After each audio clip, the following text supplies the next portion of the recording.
In this part of the training program, you will learn how to prepare online asynchronous activities. There are a number of activities in Touchstone Online that are called asynchronous. These include blogs, voice tools, and forums. An asynchronous activity is any communicative activity like speaking or writing whose response is not in real time but delayed in time. For example, a student makes a question on Tuesday night, but the teacher replies on Wednesday morning. This is the case of an email. If a student sends an email on Tuesday, you will answer it later on the day, or the next day, or some days later. This principle is asynchronicity. Touchstone Online provides at least 3 asynchronous activities. The first one is a forum, the second one is a blog, and the last one is voice tools. The first one, forum, asks students to add threads to a chain of messages. There are forums that have already been pre-established by the authors. If you click on forum, you will be prompted to a window with a number of forums that have already been created for you. For example, if you click on Unit 1 Lesson B, there is already a forum called TV Shows. This forum is the one that is mentioned in Unit 1 Lesson B Activity 6. As a teacher, you can edit the topic to make it clear, or you can add a thread. By adding the thread, what you're doing is contributing yourself to the forum. You click on Add Thread, and you make a comment about the topic following the instructions that you have in the platform in the relevant section. The second asynchronous activity is a blog. If you click on Blog as a teacher, you click on New Post. This new post will initiate a discussion. For example, here you have a blog for Unit 1 Lesson B Activity 8. This is our blog for Unit 1 Lesson B Activity 8.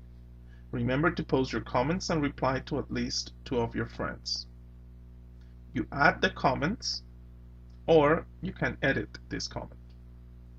What students will do is they will look at your first post and add a comment. Every time they add a comment, other students will be able to see it. The third activity is voice tools. Voice tools allows you to create a voice authoring activity, a voice board, a voice email, a voice podcaster, or a voice presentation. You will explore this little by little. Here's an example of a voice board. You can add a voice board by which students post something, listen to something, and answer students' questions. The only thing you need to do is click on Voice Board, fill in the form associated with the level, like in this case, top-notch level 2, or a new level you want to create, and then click on Create and Display. Remember, checking your blog, The Voice, and voice tools every day is mandatory. It is the way that students communicate with you. Not only do you have to check these tools, you also need to interact with students through these tools every day. Interacting with students is mandatory. When the students post something on voice tools, it is your job to reply to them. The same happens with a blog or with a forum. If students post something on the blog or forum, it is mandatory that you interact with the students. Here is an example. In this case, a student has posted a blog for learning English. This is what the student has written. Your job as a teacher is to add a comment and reply. This is an example. Here's an example for a forum. In this case, the forum that has been proposed by the material is this one. In this case, I edited a little bit so that it was clear for students. What students did was reply to this comment with their own ideas. For every reply there was, the teacher has to reply. Even if it's a very short comment, it is very important to reply to students to keep interaction going. Interaction is also a very good opportunity to make corrections. If corrections are necessary, simply add a comment with them in it. You may use color green and bold type to make your corrections noticeable. For example, here this student wrote, also listening all kinds of music. The correction would be, period, I also like listening to all kinds of music. Or something like, it's so bored. You could correct it and say, it's so boring. But do not forget that you also need to interact with the student. Like, for example, show us one of your drawings one day. Do not limit your participation to correction. Your participation should involve both correction and human interaction.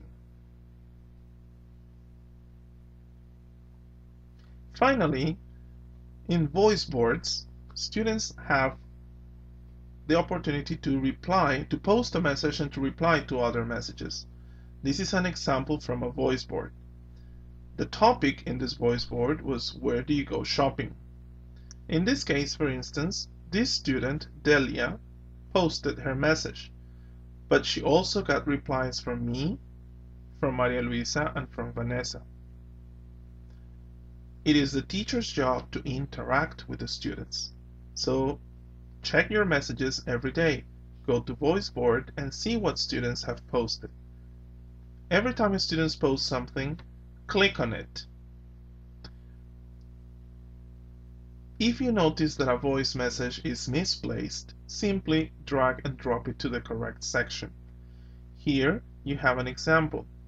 What are your hobbies has been placed in Unit 2 from Touchstone, but not in any particular section. This belongs to Lesson A.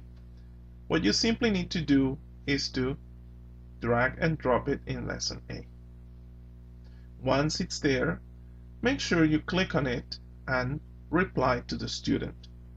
Remember, it is the teacher's obligation to interact with students constantly, so reply to students' messages. In this section, you have looked at the asynchronous tools that Touchstone Online provides and how to manage them. You can view this presentation again, or you can go to the topic quiz in order to finish the section.